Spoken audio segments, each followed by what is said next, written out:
आज का जो मेरा टॉपिक है वो है दांतों की सफाई के हवाले से। दांतों की सफाई, जैसा कि आप जानते हैं, बहुत इंपॉर्टेंट एलिमेंट है आपकी लाइफ में।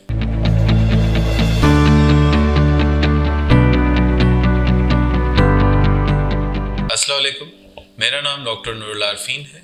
मैं पिछले 10 साल से as a consultant dental surgeon practice कर रहा हूँ डॉक्टर्स लेंस सदर हैदराबाद में। अच्छा, आज का जो मेरा टॉपिक है वो है दांतों की सफाई के हवाले से।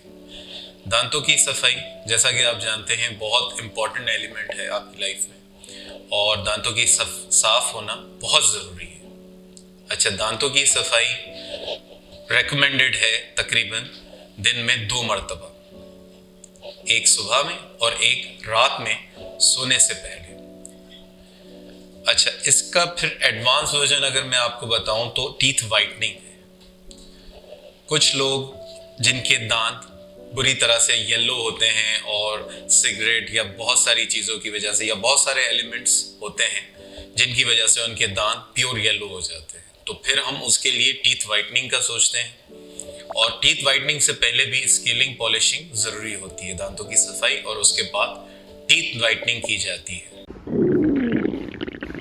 लगता है बाजार के खाने बहुत खाते हो। जी डॉक्टर साहब, मैं ये मेडिसिन प्रिस्क्राइब कर रहा हूँ, वो आप ले लेना। अब कोई भी मसला हो तो मरहम से डॉक्टर की ऑनलाइन कंसल्टेशन बुक करो, क्योंकि डॉक्टर से बात होगी अब घर पर। अच्छा, टीथ वाइटनिंग से ये होता है कि आपका जो शेड होता है दांतों का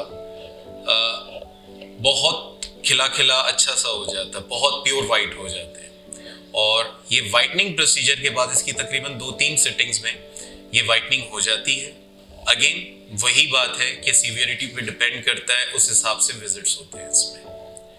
अच्छा, वाइटनिंग के दौरान जब ये प्रोसीजर होता है तो उसके बाद जो कुछ एहतियात होती है कि मतलब आप कॉफ़ी, टी वगैरह थोड़ा सा अवॉइड करें, चॉकलेट, क्योंकि ये आपके दांतों के शेड को और लो करते हैं। और दूसरी अहम चीज़, सबसे अहम चीज़ दांतों की ब्रशिंग है। अगर आपकी दांतों की ब्रशिंग अच्छी होती रहेगी तो वो आपके लिए बहुत फ़ायदेमंद है और आपके दांत हमेशा सेहतमंद और आपकी खिलखिलाती स्माइल रहेगी। अगर आप इनमें से किसी भी बीमारी का शिकार है तो आप मुझसे मरहम ऐप के थ्रू रब्ता कर सकते हैं। अल्लाह हाफ़िज़।